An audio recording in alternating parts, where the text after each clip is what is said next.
Welcome to part 2 of section 4.1, extreme values of functions. Here we are going to delve into critical points. A critical point occurs when the derivative of a function equals 0 or when the derivative of our function is undefined. These critical points can be found algebraically, which we'll see shortly in some examples, by setting our derivative to 0, or determining algebraically where the derivative is undefined if the derivative has x in the denominator or under a square root. Then, these critical points, once we find them, they can help us to identify where our extrema occur. Whether that be absolute, relative, on an interval or not, that depends on the situation. The critical points are used in both the candidates test and the first derivative test, which are both tests they're both actually used to find extrema, and we will delve into the details of these tests in part 3, the part 3 video. Let's take a look at how to find critical points in these next few examples. Here, in these first two examples, we want to identify the critical points. In order to identify the critical points, we need to find where the derivative equals 0 or where it is undefined, or both. So we first need to find the derivative. For number 1, to find the derivative, it's fairly straightforward. We use the power rule and the sum and difference rules to find the derivative of each term. So we'll have 4x minus 8. That's our f prime of x. Now, in order to identify where the derivative equals 0, we literally set the derivative to 0, since critical points are where the derivative is 0 and or undefined. So we set it to 0, and we can easily solve here. We'll have 8 equals 4x, and we'll have that x equals 2. So x equals 2 is a critical point, which we can just call CP. Now, critical points are not only where the derivative equals 0, but also where the derivative is undefined.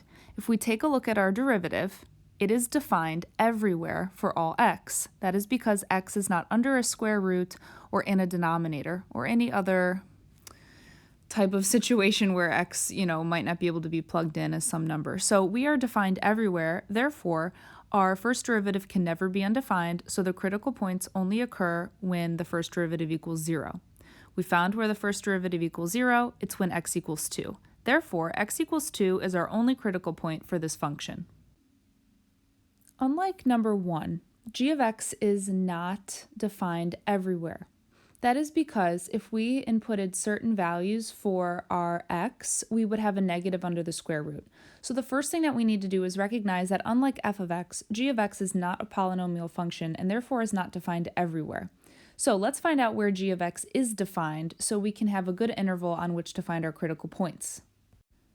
Where is g of x defined? G of x is defined wherever x squared minus 9 is 0 or positive, since we cannot have a negative value under our square root.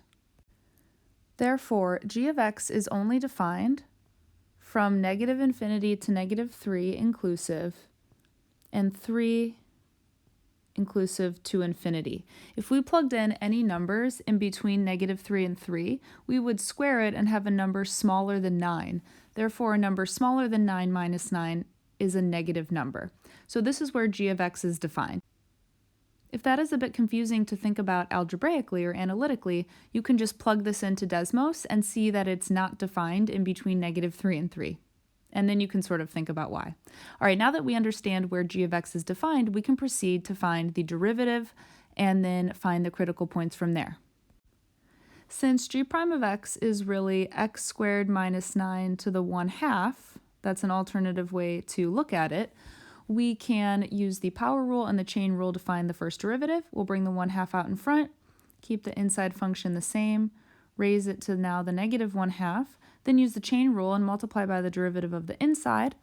The 2's will end up canceling, and we can rewrite this with the square root of x squared minus 9 in our denominator, and then the 1x up top. Okay, so now we found our first derivative, g prime of x. The critical points, remember, occur when the derivative equals 0 and or where the derivative is undefined. Now, we have potential for both of those to occur. The fraction, or any fraction, equals 0 when simply the numerator is 0. Let's think about that. 0 over anything unless it's 0 down here, equals 0. So setting our first derivative to 0 just means when is the numerator 0? So 0 equaling x over the square root of x squared minus 9 simply just means where is the numerator 0? Well, that is already answered for us, 0. Now, before I get too excited, is 0 even in our intervals here for where g of x is defined? No, because if we were to plug 0 in, it makes the original function undefined. We'd have the square root of -9, which is not defined in the real number system. So this is actually not a critical point. It's okay that we found it, but it's not in our interval of where our original function is defined anyway. So again, critical points occur when the derivative 0, already checked, or where the derivative is undefined.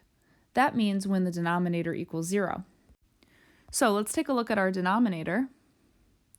Where does our denominator equal 0? Well, our denominator equals 0 when we have the square root of 0. So if we square both sides, we'll have x squared minus 9 equals 0. And then we'll have x squared equals 9. Or you could have factored the difference of squares there and set each to 0. When we take the square root, we get plus or minus 3. Now, is plus or minus 3 in our domain of our original function? Yes, -3 and +3 are in this domain. Our original function is defined there. But since it makes our derivative undefined, and by making the denominator 0, 3 and -3 are the critical points of our function. So as a quick recap, we first had to identify where g of x was even defined in the first place to figure out if our critical points were even going to be in that interval, or intervals rather. Then we set our first derivative to 0. When you set a fraction to 0, it really means just setting the numerator to 0. We set g prime to 0, found that the x value that made that happen was 0, which was not even in our domain anyway, so it doesn't count as a critical point. Then, because critical points are not only where our derivative equals 0, but also where they're undefined, we set the denominator to 0 and found that when x is 3 or -3, it makes our derivative undefined. Those points are in our domain, therefore 3 and -3 are the two critical points of this function. In this next example, we again want to identify the critical points. We have an interesting function here, x to the -4th plus the natural log of x, and we have the domain written here, x has to be greater than 0. Let's take a look at why. Well, x can clearly not be 0. It would make this first term undefined. However, any other x value is fine here. Since the denominator can be negative, that's okay, just not 0.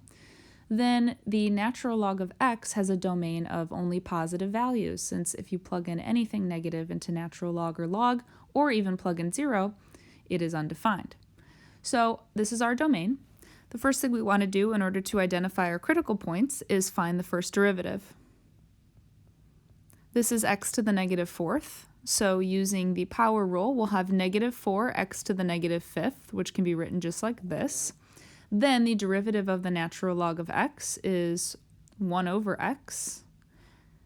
We don't need to use the chain rule because the derivative of x is just 1. So this is our first derivative. To find the critical points, we want to first set the derivative to 0. So we'll have 0 equals -4 over x to the 5th plus 1 over x. In order to solve this, you could do a couple different things. What I like to do is set fraction equal to fraction. So I'm going to add the negative fraction over to the left-hand side.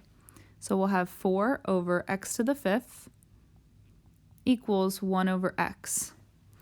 What we can do now is cross multiply. When we cross multiply, we're not going to have fractions anymore. We'll have x to the 5th times 1 equals 4 times x. So cross multiplying will give us x to the 5th equals 4x. From here, we can subtract 4x from both sides. And then we can factor out our GCF of x in order to solve. Now this can keep getting factored. What we have here is a difference of squares. So this can be x squared plus 2 and x squared minus 2 equals 0. Then we can solve from here by setting each factor to 0. When we do that, we'll have x equals 0. Then we'll set x squared plus 2 equal to 0. If we subtract 2 here, we will then have to take the square root of a negative, which does not provide us any solutions. Then the last one will have x squared minus 2 equals 0. We'll add 2 to both sides and take the square root, so we'll have plus or minus the square root of 2. So we potentially have 3 critical points here. We have 0, root 2, and negative root 2. But x equals 0 is not a critical point because it's not in the domain of our original function. So that one's not going to work. So our 2 critical points are plus or minus the square root of 2. Now, if we think about where our derivative is undefined, the second part of critical points, if we look at our first derivative, where is it undefined? Well, it's only undefined when x is 0, since plugging in 0 would be the only x value that would make the denominators 0. Since 0 is not in our domain, we don't need to worry about it. So our 2 critical points are root 2 and negative root 2. More identifying critical points. Problem number 4, f of x is simply a polynomial, therefore it's defined everywhere. We don't have to worry about any sort of domain issues. So to identify the critical points, we are going to first find the derivative. We're going to just use the power rule and the sum and difference rules to find the derivative of each individual term. And our derivative, f prime of x, ends up being a quadratic trinomial. Now, in order to find the critical points, we have to determine where our derivative is 0 and or undefined. Our first derivative, f prime of x, is also a polynomial, so it's defined everywhere. So we only need to worry about setting it to 0, since it's never undefined. So we'll set the first derivative to 0.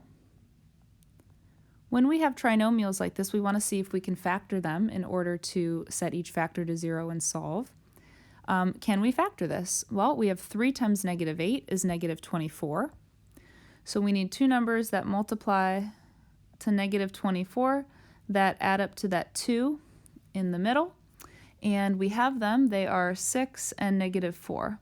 So we can rewrite this function as 3x squared plus 6x minus 4x minus 8 and factor by grouping. Taking the GCF out of the first 2 terms, we'll have 3x, and we're left with x plus 2. Taking the GCF out of the second 2 terms, we'll have minus 4, and we're again left with x plus 2. Factoring the GCF out here, it's x plus 2.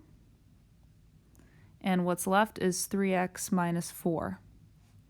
So now that we've factored our first derivative, we can set it to 0, which we've done, and then we'll set each factor to 0.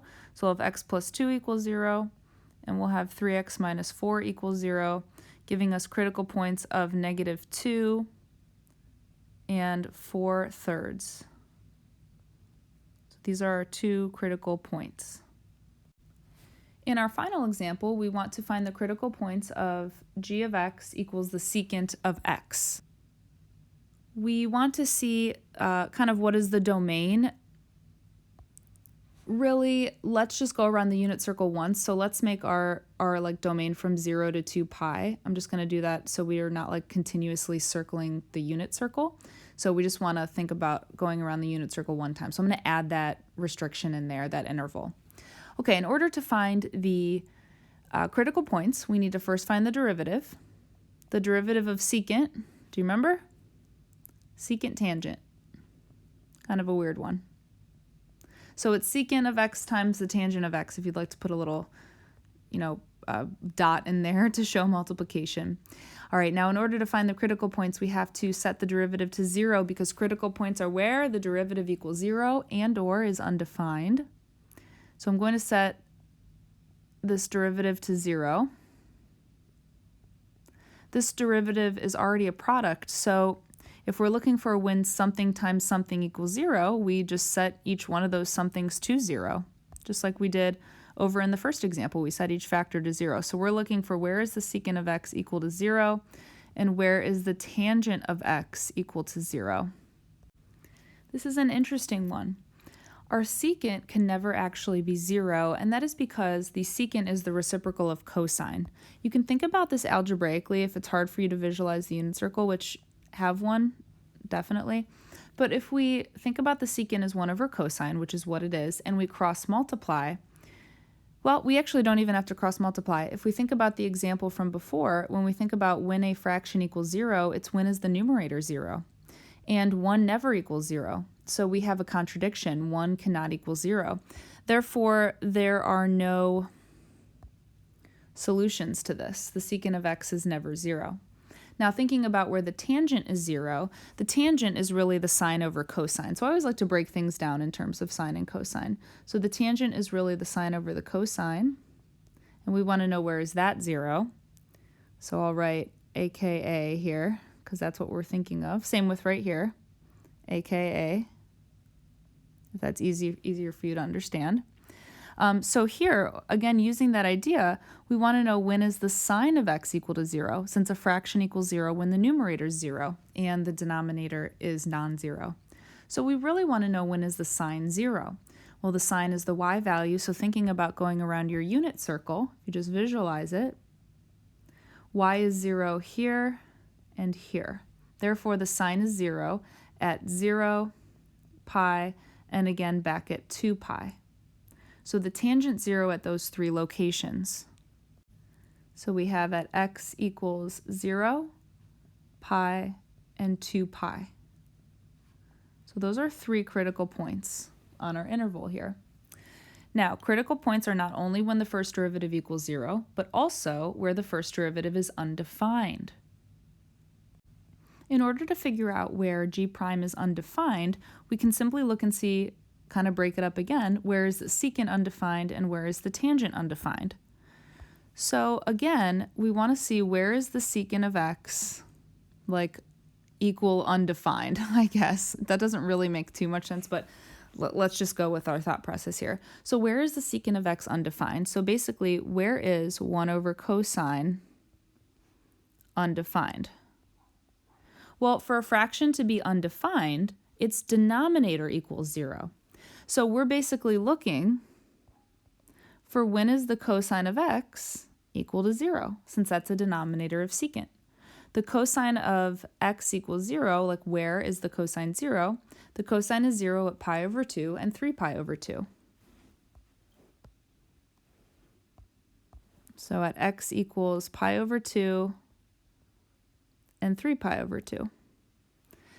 Then the second part is finding where tangent is undefined. So where is the tangent of x undefined? I actually don't like saying equals undefined. I decided against it. So we'll say that.